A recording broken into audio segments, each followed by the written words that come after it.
This is the Strich SAI 100 podcast production studio.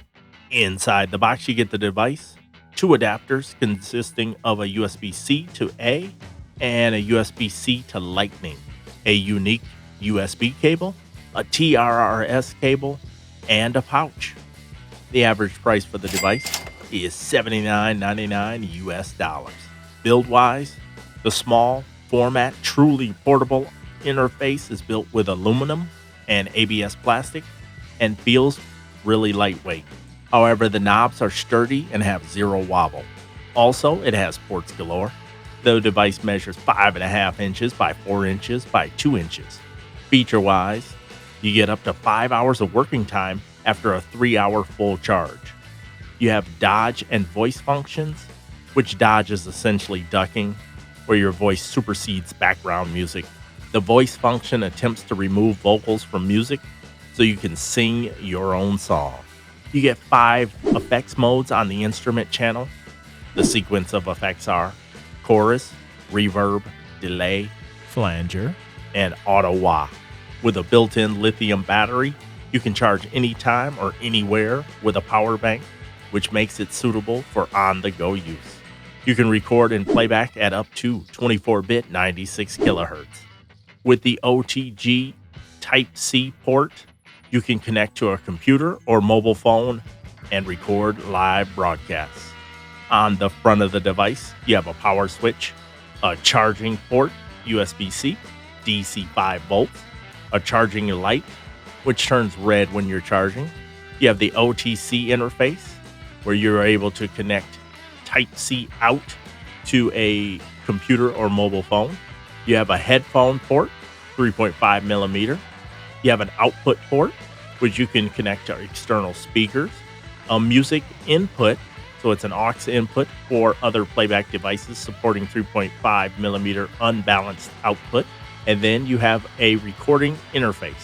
On the back of the device, you have a combo XLR 1/4-inch jack, a 48-volt phantom power switch with light indication, and a high Z input. On the top of the device, you have the instrument knobs for presence, gain, and effect.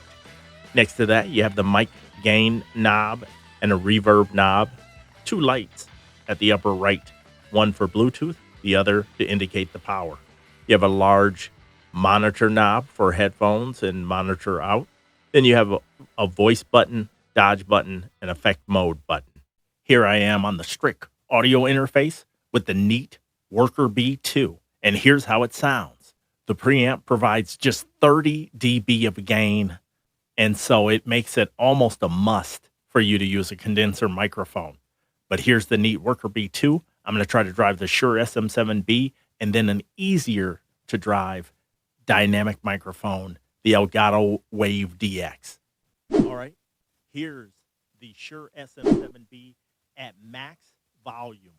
This is at max volume. I don't boost my videos in post-production with 30 dB, not usable. Now, here's a much easier to drive dynamic microphone, the Elgato Wave DX. I've got it at max gain. I also tested the ports on the device. I couldn't get the record out port to do what I wanted to do. Also, connected via Bluetooth, I could just bring in music. I tried bringing in a phone call. I did a test with my co-host John, to no avail. It is not used for that purpose. I also tried to use the music port in that manner. When I got the device, they sent the TRRS cable with it, so I got excited thinking that somehow there would be some two-way communication on there, but there was not. But on the Bluetooth, we'll test it right now. I've got some YouTube safe music. Voice button off. Voice button on. So it tries to remove the lyrics with AI, just so you could overdub a song, which is a kind of a cool concept. Kill that. And then we can do it again with the dodge feature. All right, so now when I'm talking, the music goes away, but every time I have any gap in my audio, the music ramps back up.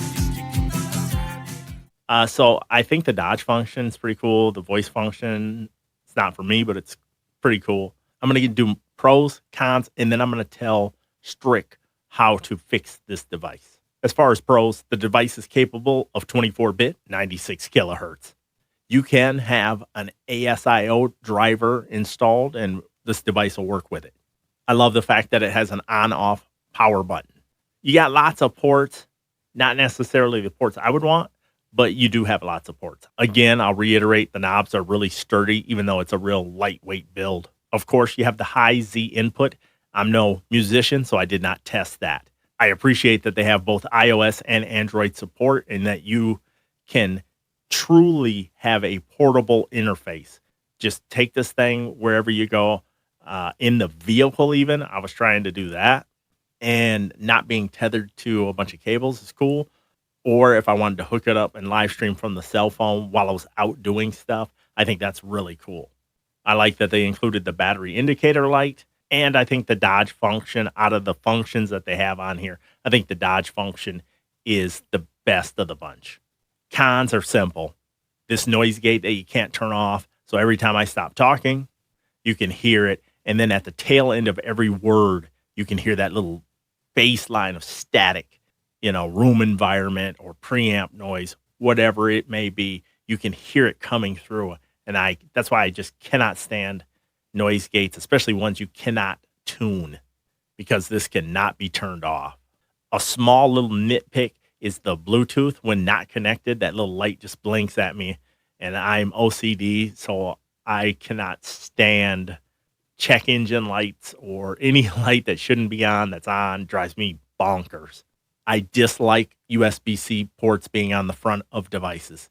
In my specific setup, now the cords go up, curve around to the back and off the desk. I really dislike that. And I'll tell you what they could do to fix it in just a second.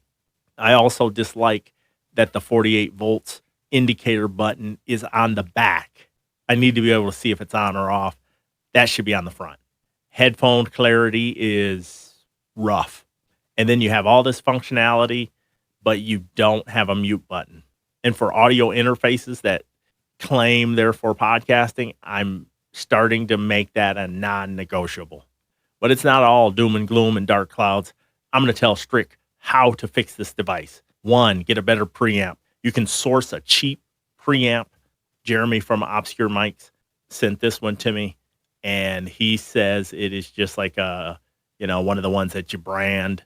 And so the preamps are cheap, and you'd have at least decent functionality from the preamp.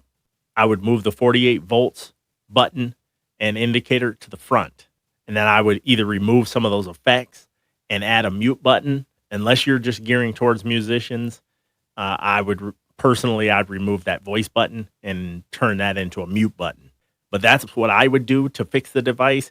It already has really cool portability and the right kind of ideas around it. If you made changes with the preamps and then the headphone output and get rid of this noise gate, or at least give me the option to turn the noise gate on and off myself or adjust it through software, then we're talking.